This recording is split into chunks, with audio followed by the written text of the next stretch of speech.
Good evening. Welcome to Tuesday night Bible study. It's good to see you. Good turnout tonight. We're really grateful that you chose to be here, especially in this week being about having Christmas Eve in the next couple days. So we're glad that you've chosen to be here for Bible study, and I'm glad that you're here again specifically for this class on the names of God. Rather than each week doing some kind of really exhaustive, cumulative thing about kind of rehashing everything from the previous weeks, I just want to ask you, from your remembrance of last week and your study of what we talked about, specifically the name of God, Yahweh, before we get into talking about our name for today, let me ask you, what was something that really stuck in your mind about what we talked about last week? The name of God, the personal name of God, Yahweh. What was something from last class that you got from that? Okay, that it means I am. In Exodus 3, when he says, I am who I am, that's the same as the name of God, Yahweh.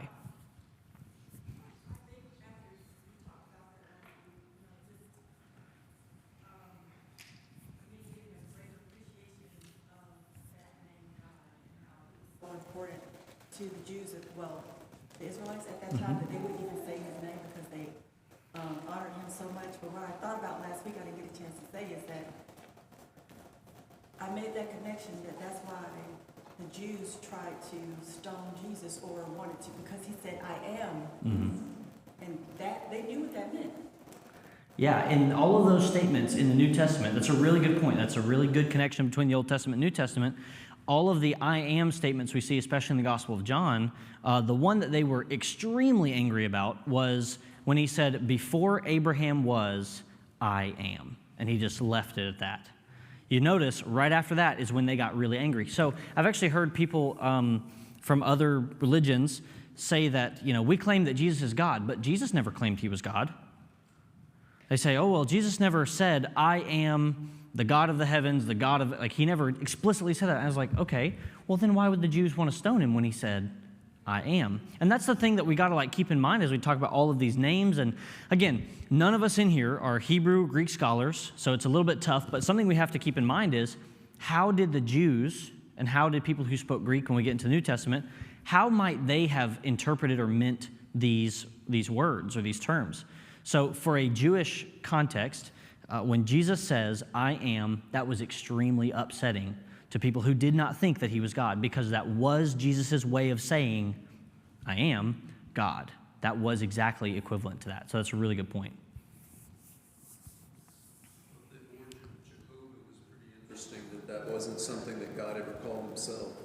Yeah, and it's weird how it's kind of connected to the fact that they revered God's name so much. It led to just a lot of ambiguity.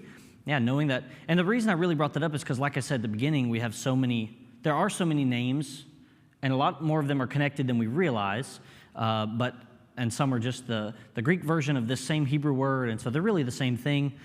So yeah, Jehovah's origin is interesting. I thought that's something that, I don't know, just something to know, something to keep in mind. That's interesting.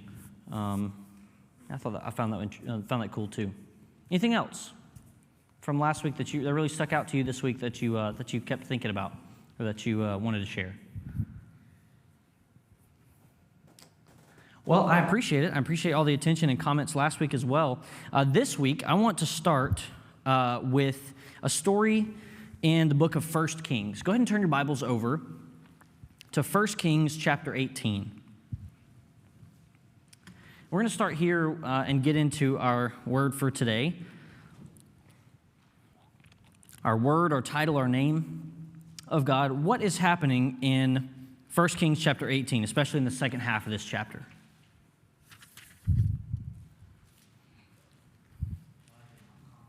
Elijah on Mount Carmel, and he is, what's that? The prophets of Baal. This is Elijah going up against, specifically, not only the other priests, but also those priests are of another god. So you have directly a conflict between this other idol, this that we read of in the Old Testament, a lot, Baal.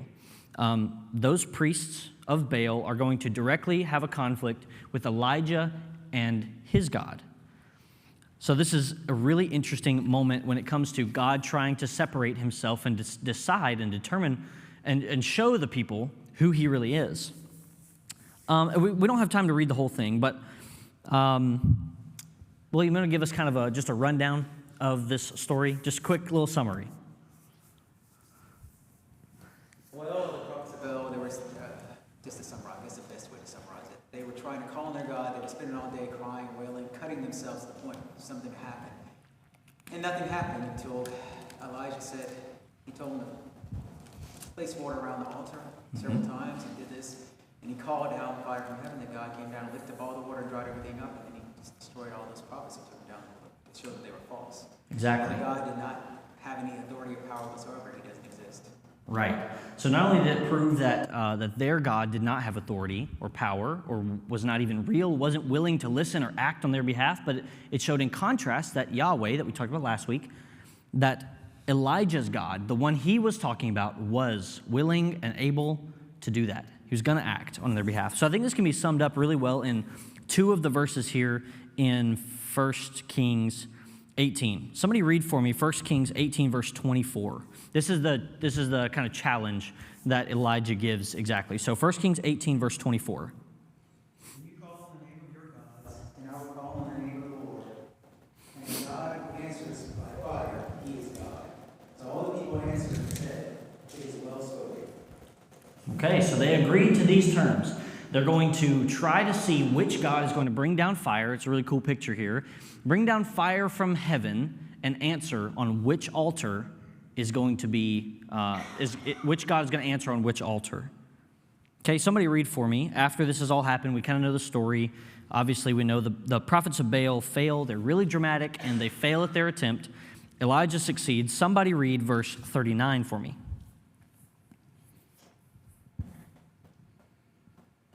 Now, when all the people saw it, they fell on their faces and they said, "The Lord, He is God. The Lord, He is God." Okay, so throughout this whole story, if you just skim through chapter 18, you see how, especially when Elijah is talking to these other people, and just before that verse that Mark just read for us, he's using that personal name of God, Yahweh. Do you notice, if you skim through, what did we say yesterday was the marker of the personal name of God in your Bible? What does it look like?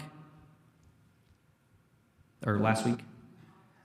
All caps, okay? All caps Lord means that's the personal name of God, Yahweh. And you see how many times Elijah uses that in this story to talk about his God specifically. So you've got Baal is that God's name, and you've got Yahweh is his God's name. And then what they conclude after the events have happened in verse 39, they fell on their faces and they said, Yahweh, this one, Yahweh, he is God. The Lord, Yahweh, he is God. They repeat it emphatically, saying that if you're wondering who the God is, who's the powerful one, who's the one able and willing to act and to make himself known, the God you're looking for is Yahweh himself. And that's the word that we're looking at today. Just simply the title that we use most often in America. In English, we typically use the word God when we're referring to him. This is the second most common way, and this is the reason we started last week with Yahweh. Yahweh is the most common way that the Bible speaks, especially in the Old Testament, of our God. It calls him Yahweh. That's why you see Lord in all caps the most often. The second most often most commonly used word is simply God. In the Old Testament, that word is Elohim. You may have heard that before. All that means, Elohim, all that means is what we would call today God. That's how it's translated. In the New Testament, the word is theos. If you've ever heard the word theology before, that is the study of God. Theos, theology, study of God. Both of those words boil down into our language as God. So regardless of which testament you're reading, that's the word you're seeing, God. So what about this word God? And why is it different than saying Yahweh before? That's kind of an interesting thing. And a couple things I want to note, again, without getting too far into the weeds of this, about the term Elohim, or about God as it's used in the Bible, is if we look on the broader scale, the word for God in Hebrew is actually a plural word. So if you have a Hebrew word that ends in im, in the English transliteration, im, like Elohim, that means it is a plural word inherently in its own creation. Now that's kind of strange to us. Why is that strange to us? There's only one God. Okay, that is a good point. That's interesting. There is only one God, but somehow the word is inherently plural. So how do we, what does that mean? Well, that's part of just Hebrew that we're not going to get too much into, that I don't fully know. But here's what the scholar Michael Heiser says. While the word Elohim is plural in form, its meaning can actually be plural or singular. Most often, over 2,000 times in the Hebrew Bible, it is singular. It's being used in a singular way, referring to the one God of Israel. And we have words like this in English. What about the word sheep? And that seems a little weird in Hebrew, like how could it be a plural word but be used singular? But we actually have words like that as well. So sheep. You could say, there is a sheep outside of that window over there. Or you could be saying, there are sheep over there by Miriam. And so the way and the grammar that you use it in tells you how many it's actually being used in. So it's not that weird. It's not entirely weird, but it's a little strange to us when we first hear it. Now, another interesting thing to note about this word, Elohim, that gets translated for us as God, is that it can be used most often to talk about the God of Israel, Yahweh, the being that we know who's created the earth. That's who it talks about the most often. But there's a couple other weird instances. Turn your Bibles to Psalm 82.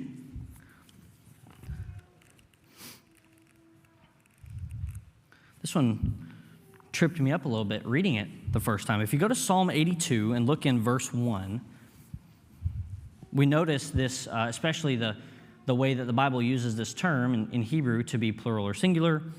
In Psalm 82, somebody read for me verse 1.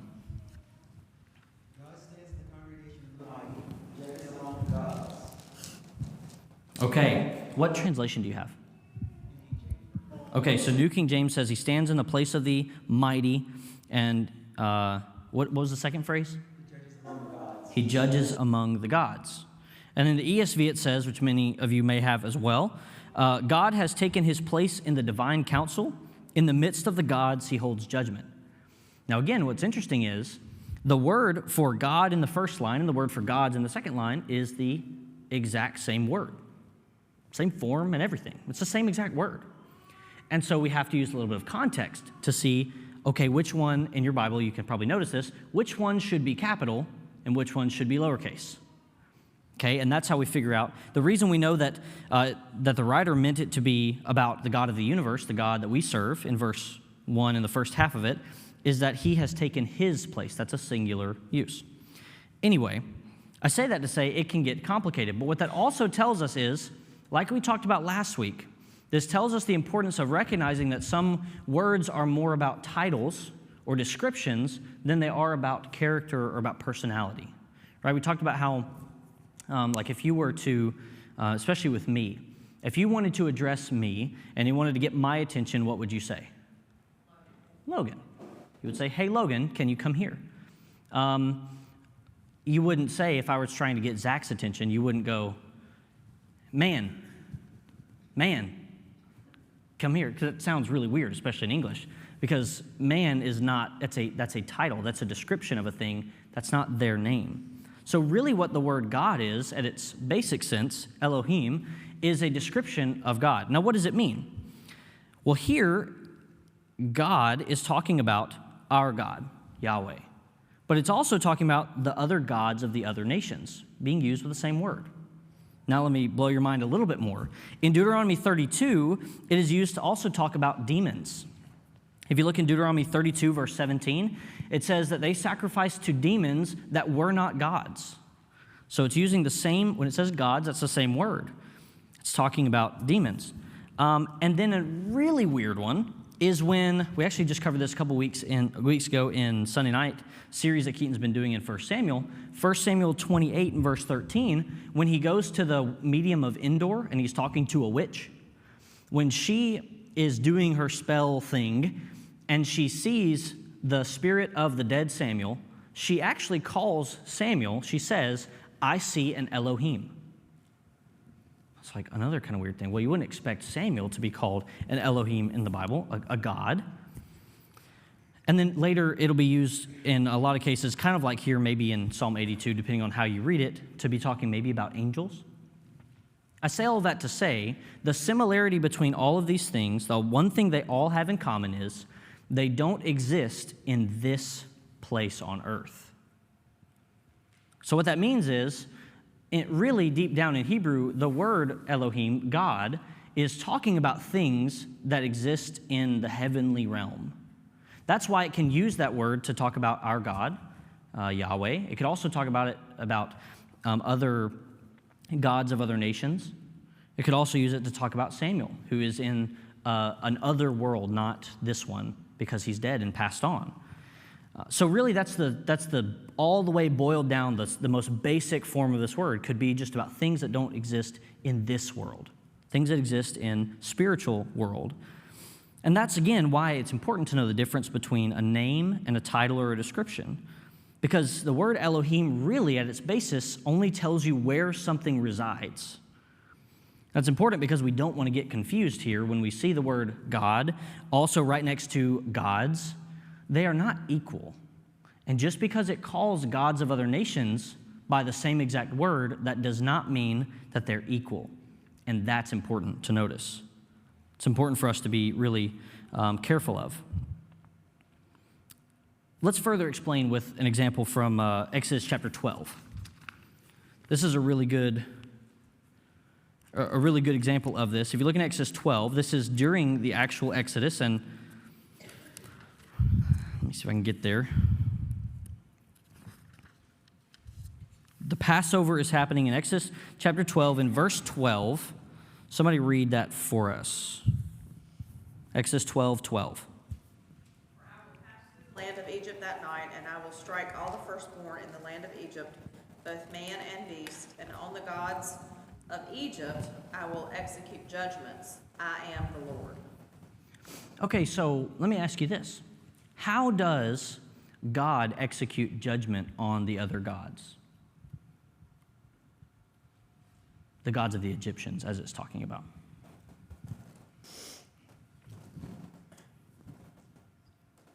If you look at the plagues, each of the Egyptian gods were kind of humiliated, right? So I don't know that that's necessarily judgment, or is that punishment? It's at least correlated, probably, because each of their own gods were really relegated to a single ability. Right? You had a god that was over the crops, or a god that was over fertility, or a god that was over the weather. And so those were they were very regulated to their own little area. Okay, how else? How does Yahweh judge the gods of the Egyptians?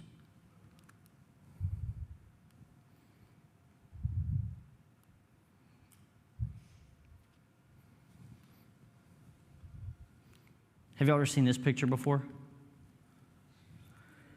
Okay, I'm a big superhero fan. Matter of fact, Parker is a huge Spider-Man fan as of right now. There's a little show on Disney Plus called Spidey and His Amazing Friends, and she sees a lot of Spider-Man. We watched Spider-Man today even. So big Superman fan, or Superman fan, but also superheroes.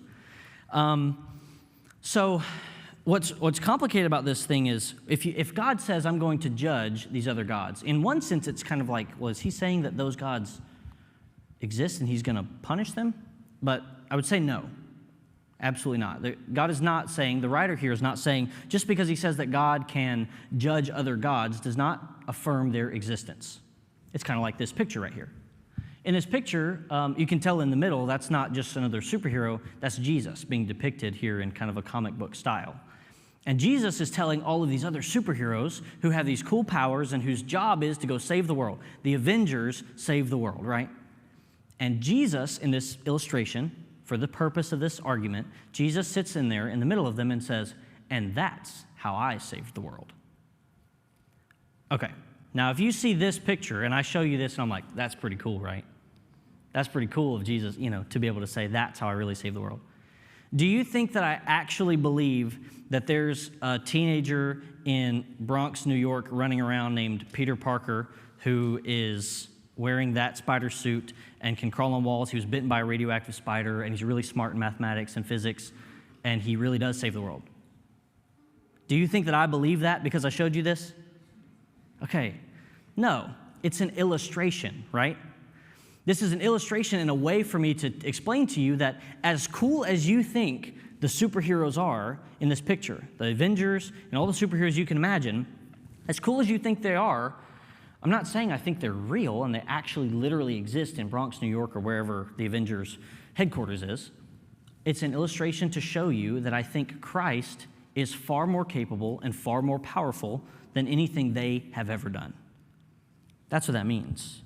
So when you see passages kind of like in Psalm 82, or when you see in Exodus 12 here in verse 12, when you see that it says something like, God stands in judgment, or he punishes the other gods, that doesn't mean that the Hebrew authors here, the Israelite authors, are actually trying to say that those gods exist, as some people will try to twist that, just because it's the same word that talks about our God. That's not what that means. He's trying to explain to us that God is so much more powerful. And like you said, through these plagues and through all of these actions that Yahweh, our God, is going to take, he's going to prove himself to be far more powerful and far more real than any others. Again, that's what he does in 1 Kings 18 as well. The real premise of that was about existence. Whose God actually exists? And beyond existence, whose God actually cares and listens to his people? William, what did you say that the people were doing for Baal? To what lengths did they go to try to get their attention? Yeah, they were cutting their flesh open to try. They thought that would somehow get the attention of this God. He doesn't exist. It doesn't matter what you do to your body, what you do to try to gain his attention, he's not going to answer. And so God answers not only a question of existence, but also of his ability and his care to respond to his people.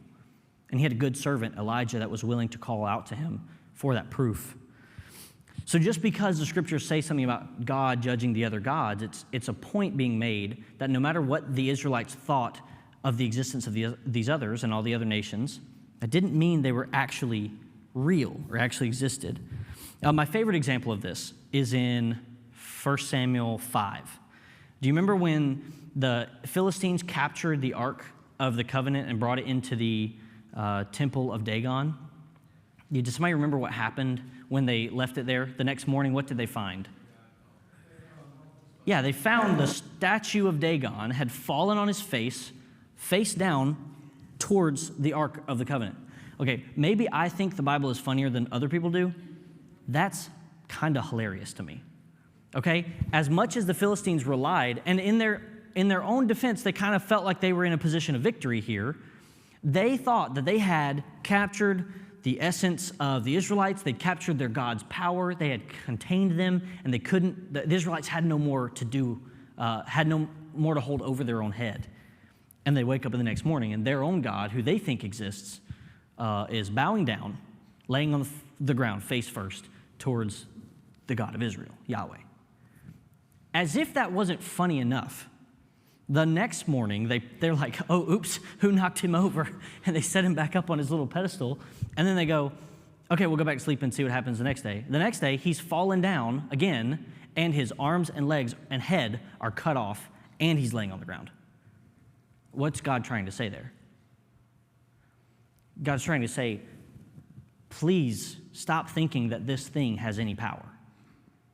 This God, Dagon, that you put all this faith and hope in, he doesn't exist. Again, the Bible is not trying to tell us that Dagon that Dagon exists, actually, or that he was able to choose to fall down and worship God. God did all of that. God caused him to fall down to give an illustration to the Israelites and to the Philistines mainly that he was going to be more powerful than anything they could imagine. I think that's hilarious. Think about that. You're worshiping God you created yourself. Mm-hmm. God saying, you made up this God in your mind. He's nothing because you're over him because you made him. Yeah, you are even more powerful because you were able to fashion. Well, that's a kind of a reversal. God says that he is the potter and we are the clay. The point there is to establish the order of which things go. God is able to fashion us how he wants, But in the case of an idol, we don't deal with physical idols of gold and bronze today in our culture as much. Other cultures do still. We don't.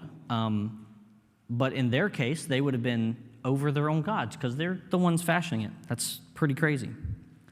So when you think of when you think of Yahweh God, when you think of the God of Israel, the God of Abraham, Isaac, and Jacob, what characteristics and qualities or events come to mind when you think of God himself? We've already talked to names and stuff like we talked about last week, but what specific maybe qualities or events especially do you think of when you think of God? Do you have one? No, sorry. I don't want to miss. Okay, all-knowing.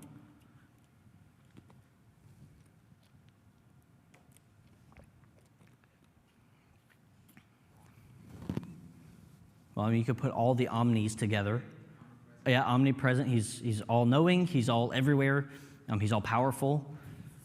All those things go really well together. I didn't bring it up last week because it was a little bit of an awkward fit, but when you look at I am, there's a tense situation, at least in English,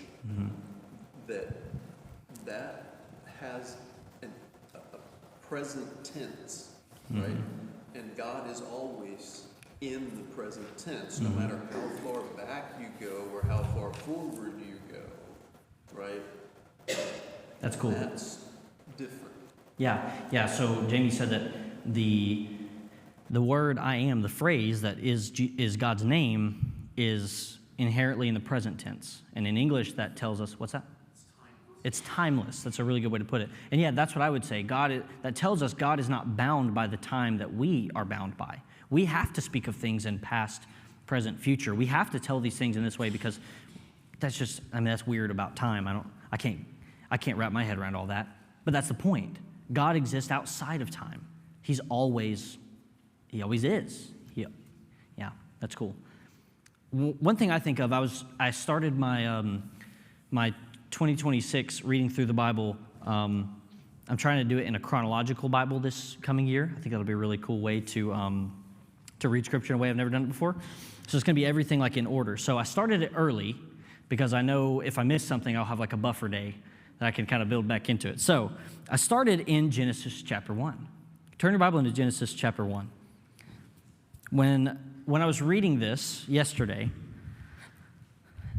I realized how much the author of Genesis 1, Moses, is going to use this word that we call God, or Elohim, in this story. Now, in different parts of Genesis, he's going to use some different names, as we've talked about already. But right here in Genesis 1 and 2, it is mostly dominated by just calling our God simply God. So I find that interesting. And you can just skim through if you want. Just look at how many times maybe your eye can just quickly pick out how many times you see God. But the word God, just simply that form, is found over 40 times in these two chapters, the first two chapters of the Bible. And what I find really cool about that is this is also, regardless of if you're reading a chronological organized Bible or whether you're reading it canonically, how we're used to seeing it, Genesis is the first book of the Bible. These are the first two chapters of the Bible. And what the author, Moses, is trying to tell us is this God that we're talking about here is the creator God.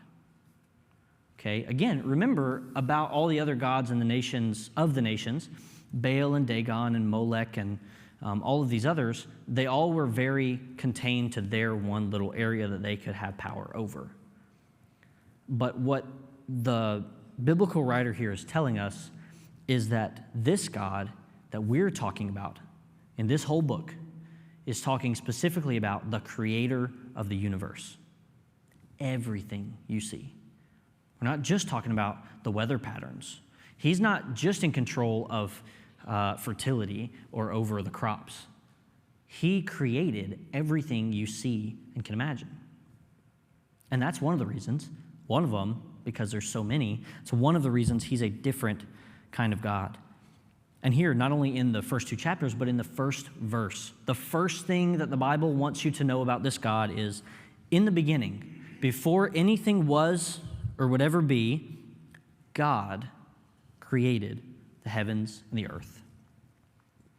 The first thing you need to know about this God is it doesn't tell the story of Abraham, Isaac, and Jacob first. It doesn't tell the story of Moses and the Israelites getting out of Egypt, the Exodus. It doesn't tell you about David. It doesn't even start with Jesus here in the beginning. It's telling you the story here, starting from the beginning. In the beginning, God created the heavens and the earth. This God is the creator God. And when we see the word God just plainly like this, we would do well to remember connecting these two things. This is the creator God. This is the all-powerful, like William said a while ago, the all-knowing, all-powerful, all-capable being. That's who we're talking about. And that's the term that I think at least brings those concepts to mind the most when I see that in the Old Testament. But then I was thinking even a little more, and just kind of out of curiosity, I remembered Job's conversation with God. If you go to Job chapter 39, I remember the conversation between Job and God gets really interesting. Because we know God as the creator God at the beginning of the Bible.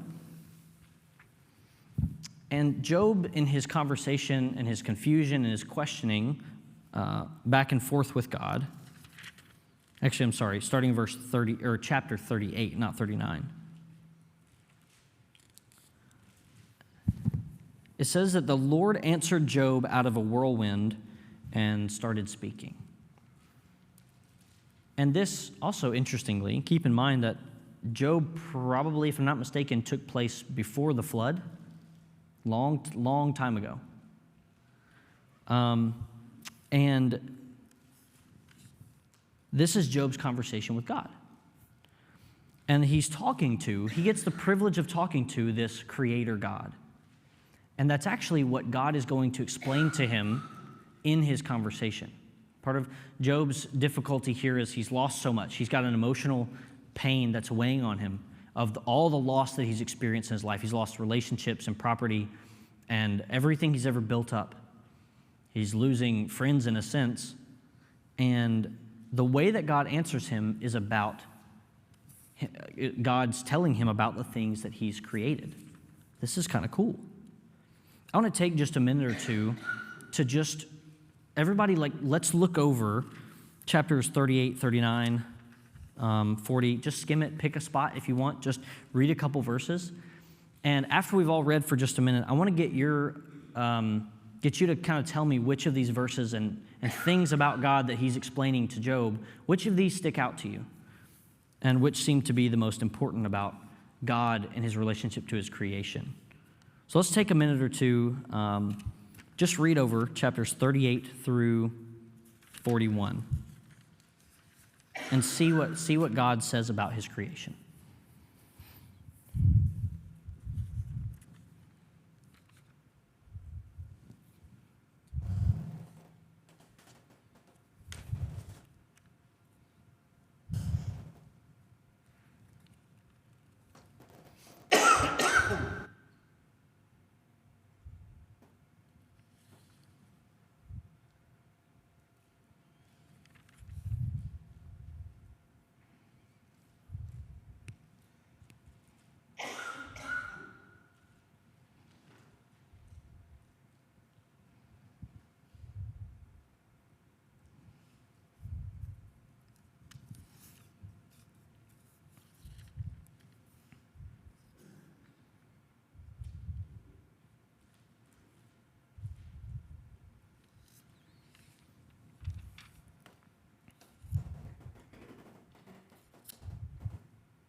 Okay, what do you see that sticks out to you about the way that God is trying to help Job understand his creation? Listing all the things he's done, and he's asking Job, where were you when this was done? And then, how was it accomplished? And Yeah. Not only where were you when this all occurred, but yeah, how was it? Do you understand even how this was made, like how it works? Which is an interesting question to ask, especially back then, with a lot less, they had a much more mystical understanding of physics than we do today, right? We understand ecosystems more because we have observable like tools in science, and we've built on time of learning these things. And this was like, Job, what do you know? Okay, what else? Miss Mary. Can you- The storehouses of the snow, or seeing the storehouses of the hail, which are reserved for times of trouble or days of war and battle. I just love all three of those chapters, because he was giving Job a reality check. And it's good for us to meditate on it because it's humbling, I feel. It is, and I think that's the point of what God is doing here with Job. He's saying, I understand what you're going through, and I understand that it's difficult, and I understand it's complicated, and I understand you're hurt. But he also said, you can't even begin to understand how all of this fits together. And that was a really cool one, I thought, too.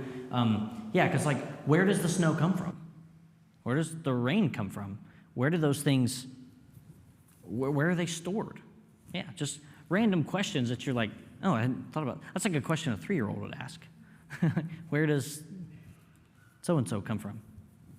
What else? What did you notice in your reading that was a way that God was trying to show that he was creator to Job? I like verses 2 and 3 because it kind of sums everything up. Particularly those words without knowledge, and then gird yourself like a man, because I'm about to question you. Yeah, I don't know. I liked sometimes to help me picture things. I try to picture maybe like a movie, and maybe I'm like thinking, okay, what would this look like in a really like cinematic way? How would this have happened? And I cannot imagine how much Job must have shrunk when God asked him that. When the creator of the universe is telling you, you better get ready because I'm about to ask you some questions. I mean, imagine how intimidating that would be. That is the God of the universe who's created me. And then he's going to prove how much more. And then he says that again in chapter 40. He says again, 40 verse 7, dress for action like a man. I will question you and you will make it known to me. God's saying, okay, tell me where the hail is stored or where the snow comes from. What about at the end of chapter 40, the behemoth who eats grass like an ox, but he has strength in his loins. He has a tail stiff like a cedar tree. His limbs are like bars of iron. He talks about the Leviathan in chapter 41. The things that God has created that are so, and I think what's cool about the Leviathan example is he's telling Job to consider this mighty beast, the Leviathan, that is so powerful. I mean, he even describes it like fire coming from his nostrils. Can you catch the Leviathan with a fish hook? Can you grab him? Can you pull him out? Like, I guess what makes men feel manly today is like, can I go fishing and catch a certain number of fish? Okay, now try that with the Leviathan. How do you feel now? Leviathan would have been a massive, probably a dinosaur, a sea dinosaur, I would guess. That's my best guess. And that thing is so powerful. And God is trying to get Job to see, okay, that's already enough of a challenge. I made that. I just made that. And that's how much bigger God is than what we can imagine. And here in chapter 42, after all of this, now if you didn't get a chance to finish it, I encourage you to go do that. It's really cool. In chapter 42, Job's, my heading says Job's confession and repentance, but really I think it's his realization. He comes to an understanding a little bit better. And he says in chapter 42, verse 4, verse 5. I had heard of you by the hearing of the ear, but now my eye sees you. That's pretty cool. And maybe that's the way that we struggle in our culture to help people really understand and follow God, we know this is what we talk about with evangelism a lot of times. Well, really, what's the point of just telling people that God exists? Because everybody knows that here in America, really. That's what we always say. Well, what's the point? Everybody knows that. They've heard of God through the hearing of the ear, but to really understand and bow down to this God, you have to see him. That's what Job says here in verse 5. I had heard of you. And Job was an upright man at this time, right? I don't know what that looked like at his time period. I don't know what kind of worship that looked like or his understanding of God, but after conversating with God, he says, I have a new understanding of who you are because I have seen you and have seen your mighty works. And I think that's a really cool, powerful thing about God's creativity, God as our creator, and thinking of him in that way. It gives us some perspective in understanding really who we are. And that was the thing for Job, right? He had to realize, to be kind of put in his place, to feel to feel really small compared to the God that was speaking to him in order to understand the vastness of God's power. Then to be able to see who God truly was. If you go to Acts chapter 17, this is another cool moment where people are debating over this God. And going into the New Testament, this is into Acts when Jesus has already ascended into heaven, and now the purpose was to go out and share this with the world. And Paul, when he addresses the Areopagus, which is the meeting place of philosophers and Stoics, people who would just, it literally says, they just hadn't argued about everything for no end. That's kind of the point of everything that they did.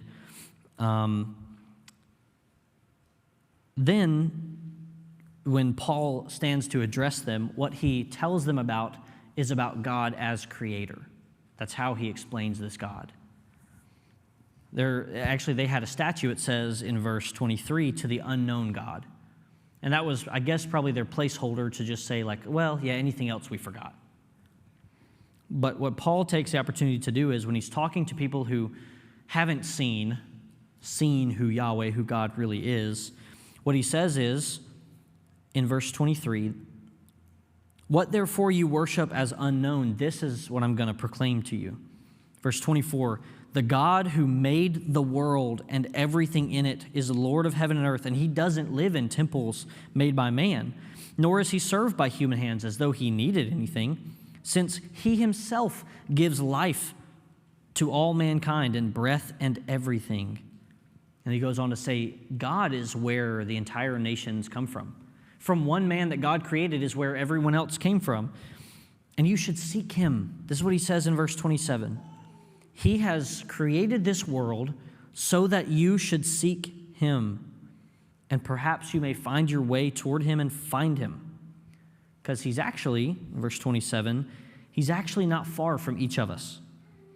In him we live and move and have our being, and we are indeed his offspring.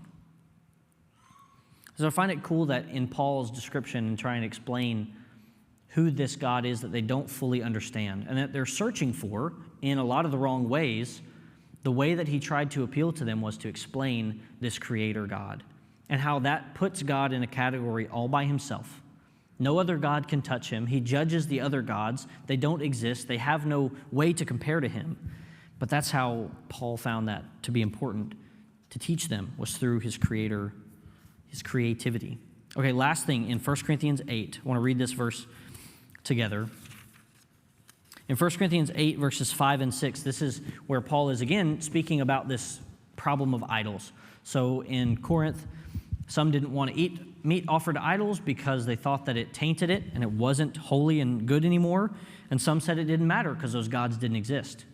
And here's the summary of Paul's argument in 1 Corinthians 8, 5, and 6. Can somebody read that for me? 1 Corinthians 8, 5, and 6. For even if there are so-called gods, whether in heaven or on earth, as there are many gods and many lords, yet for us there is one God, the Father, of whom are all things, and we for him, and one Lord, Jesus Christ, through whom are all things, and through whom we live. So my question is, as we close, how can we keep in the forefront of our day and our mind the image of our Creator, God, in a way that makes everything else dwarf in comparison? What would you say is the best way to keep in mind that He is the Creator and He is all-powerful? What are some ways we can do that? To keep the right image of Him there.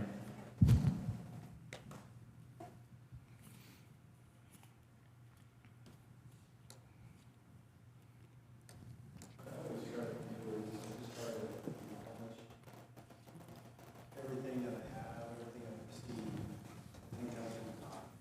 Try to pray about it, knowing, everything's taken away. Yeah, I've seen that with Parker. She'll randomly, she's only 3.5, and she'll look at something and go, "Did God make that?" And it'll be like a rail, something not significant necessarily. It's like, well, no, God didn't make that, but He made the man and the materials that made that. So yeah, maybe just reminding ourselves and keeping in the forefront of our mind what He's done. Mm-hmm. Yeah, make that known to other people. And that's, again, what Paul was doing to a whole gallery of people, trying to explain to them that this is important.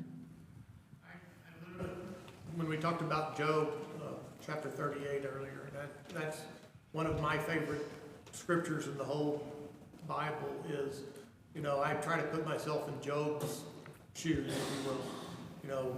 When I have doubt or question, it is, where were you when? Gird yourself like a man and I will question you. Bring it home in a hurry. Yeah, do you want to put yourself in Job's position there? Yeah, like in a way you want to do it a little bit because you want to be able to feel that sense of reality and distance, but also realize that if we did that for real, that'd be tough. Well, thank you all for your comments today. I appreciate it.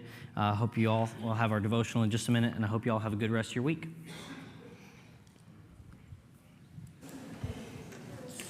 I'm doing well, how are y'all?